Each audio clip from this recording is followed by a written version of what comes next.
Okay, so this morning ay ito na yung final meeting natin prior sa ating preparation for season 20 ng CCAA. So na-final natin yung mga events na lalaruin, at the same time yung mga venues at yung magiging opening date natin for this season. Alam nyo itong CCAA ay ang brain talaga nitong CCAA ay si Mayor Doy. Nung siya ay city administrator pa lang ay inatasan niya tayo na magbalangkas ng isang programa sa palakasan na pwede natin gawin sa ating mga kabataan. At ito nga yung binuo natin, yung Calapan City Athletic Association.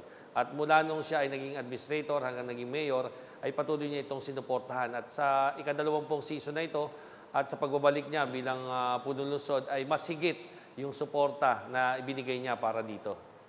Siyempre, abangan natin dito, napaka-memorable. This is the 20th season. Then yung ating mga venues ay mas na-upgrade natin. Hopefully, we can have scheduled games sa ating City Coliseum. We have our Calap covered courts. And then, siyempre, nagle-level up talaga yung mga preparations ng ating mga colleges and ating mga athletes.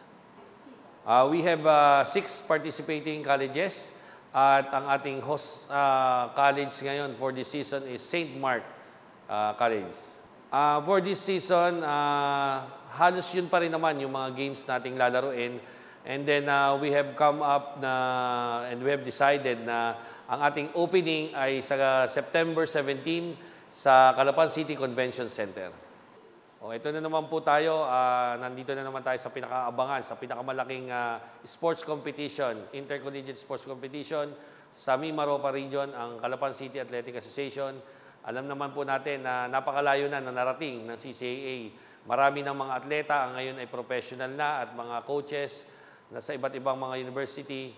At asahan ninyo na ang CCAA magiging daan upang sa ganun ay magkaroon ng oportunidad ang ating mga kabataang atleta na magkaroon ng pagkakataon makapag-aral ng libre sa iba't ibang university. At umasa kayo na sa administrasyon ni Mayor Doyle C. Liachon ay mas madami pa ang mga programang katulad nito para sa ating mga kabataang Calapeño.